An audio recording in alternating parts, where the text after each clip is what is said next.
Good morning student. Welcome to Vardhman e-learning classes. In today's class we will learn something new. All of you know about in previous classes I explained you what is the basic need of the people. So what is the basic need of the people? Basic need of the people is the food, shelter and clothes. So all of you know about the food and cloth. And now shelter. Who give the shelter? Yes, shelter give us house. Shelter कौन देता है हमें? House देता है कि जो कि हमें विंटर सीजन, रेनी सीजन और समर सीजन हर तरह के सीजन से प्रोटेक्ट करता है। जो बाहर का जो एनवायरनमेंट है जो कि हमारे लिए अगर कुछ भी हानिकारक होता है एनिमल्स वगैरह से हमको सेफ करता है, तो वो कहलाता है हाउस, जो कि हमें हर तरह से प्रोटेक्शन देने का काम करता है। So in today class we will learn about the different types of houses. In आज की क्लास में हम डिफरेंट टाइप्स ऑफ हाउसेस के बारे में पढ़ेंगे। तो फर्स्ट पीरियड ऑफ हाउसेस कि जब हम भी चारों ओर देखते हैं, you see in the books you see different types of around you, कि हम हमारे घर के चारों तरफ बहुत अलग अलग तरह के हाउसेस देखते हैं। सम आर कच्चा एंड सम आर पक्का। कुछ कच्चे हाउस बने हुए होते हैं, कुछ पक्के हाउस बने होते हैं। हाउसेस को हमने टू पार्ट्स में डिवाइड किया, kutcha house and pucca houses.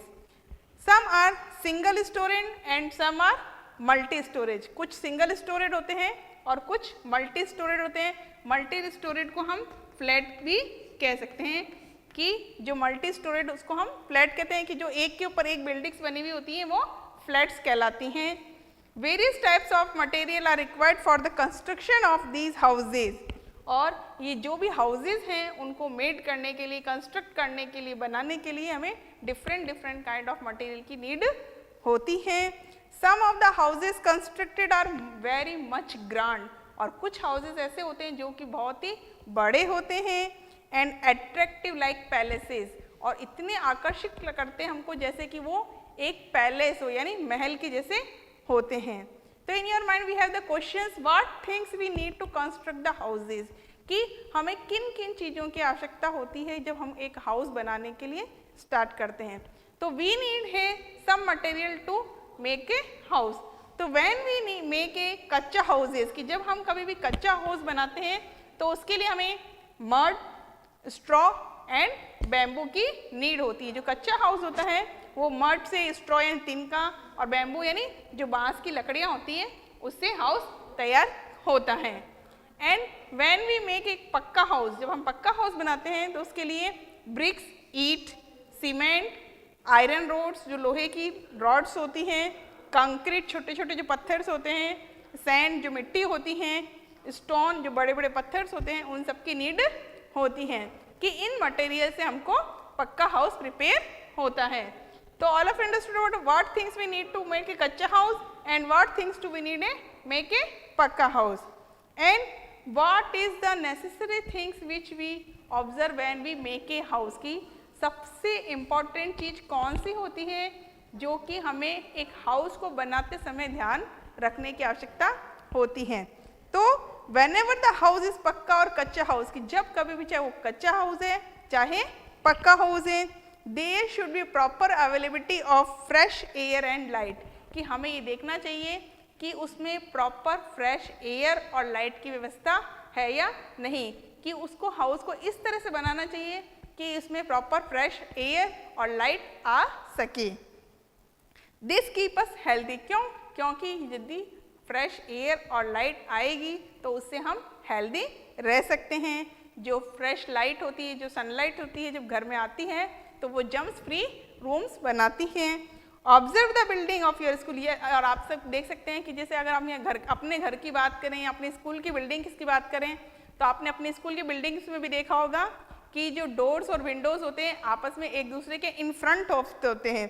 There the doors and window must be in front of the each other, एक दूसरे के आमने सामने होते हैं। So that along with light, कि लाइट के साथ साथ में there will be proper crossing of air, की जो एयर का आपस में क्रॉसिंग भी आसानी से हो सकता है, जिससे उस रूम को एकदम एयरी बनाता है और वो हमारे लिए बहुत ही हेल्दी होता है।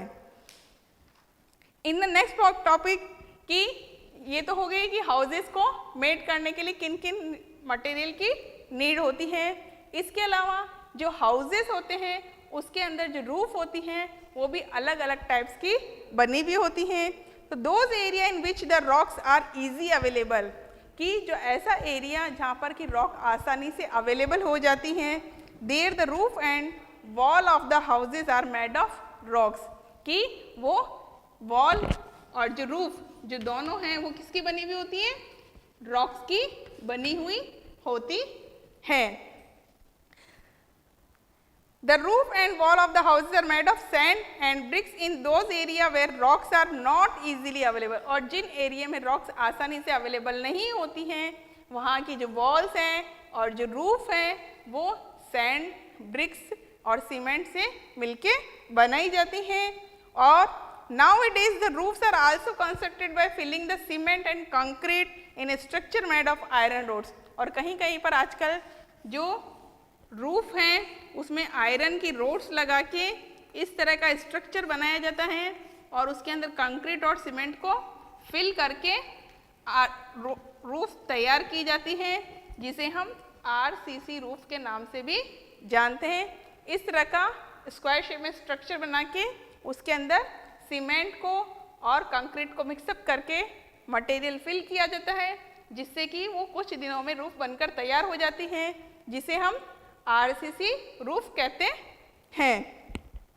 In the areas near the forest and hilly areas, और इसके अलावा यदि हम फॉरेस्ट एरिया या हिली एरिया की बात करें तो देयर इज एबिडेंस ऑफ ट्रीज, जो फॉरेस्ट एरिया है तो वहाँ पर ट्रीज बहुत सारे होते हैं। तो more wood is use for the construction houses in this area, तो वहाँ पर ज़्यादा से ज़्यादा हाउसेज बनाने के लिए वुड की यूज़ किया जाता है, क्योंकि वहाँ पर बहुत सारे फॉरेस्ट हैं और वहाँ पर आसानी से वुड अवेलेबल हो जाती है और इसीलिए वहाँ पर हाउसेज बनाने के लिए वुड का यूज़ किया जाता है। These days some people migrate from village to the cities in search of employment, due to which in the cities the land availability is less compared to the increasing number of people। और आजकल हम देखते हैं कि इतनी ज़्यादा population हो गई है और जो पॉपुलेशन है वो गाँव से शहर की ओर जाती जा रही है कि हमारे क्वेश्चन क्या, मल्टी स्टोरेड हाउस क्यों बनते हैं? तो मल्टी स्टोरेड हाउस इसका कारण यही है कि शहरों में जो पॉपुलेशन बढ़ती जा रही है और जो प्लेस है वो कम होते जा रहे हैं और रहने के लिए जगह सभी को चाहिए, उसके लिए फ्लैट्स बनाए जाते हैं ताकि कम जगह पर ज़्यादा लोग रह सकें। जो मल्टी स्टोरेड हाउस होते हैं वो एक हाउस, दूसरा, तीसरा, चौथा, इस तरीके से एक के ऊपर एक हाउस बनाए जाते हैं, जिससे कि आसानी से कम जगह पर ज़्यादा लोग रह सकते हैं। तो प्लेस की कम डिक्रीजिंग होता जा रहा है और जो पीपुल्स हैं वो इंक्रीजिंग होते जा रहे हैं, जिसके कारण हमें मल्टी स्टोरेज हाउसेस बनाने पड़ते हैं। जो मल्टी स्टोरेज हाउसेस हमको बिग सिटीज़ में ज़्यादा देखने के लिए मिलते हैं। जो मल्टी स्टोरेज हाउसेस होते हैं उसके अंदर पीपुल्स को similar the staircases and the elevator and also common use the people living there, कि उनके लिए सेम स्टेयरकेस सीढ़ियों का यूज़ करना पड़ता है, उनको कॉमन रूफ होती है, उनकी जो रूफ होती है वो भी कॉमन ही होती है, और एलिवेटर जो कि लिफ्ट कहते हैं हम, वो भी सभी की कॉमन यूज़ की जाती हैं। तो जो सिंगल स्टोरेज हाउसेस में अपनी खुद की स्टेयरकेस होती है, अपनी खुद की अपनी रूफ होती हैं, लेकिन जो मल्टी स्टोरेज हाउसेज होता है उसमें जितने भी लोग रहते हैं उनकी सबकी एक ही रूफ होती है, सबको शेयर करनी पड़ती है, सबको स्टेयरकेस शेयर करना पड़ता है और एलिवेटर भी शेयर करके करना पड़ता है, because of number of peoples are increasing and land are decreasing, so we are using the multi storage houses. Thank you, all of you understood about the pakka house and kacha houses and multi storage single storage houses. In the next video I explain you next point, so thank you, have a nice day.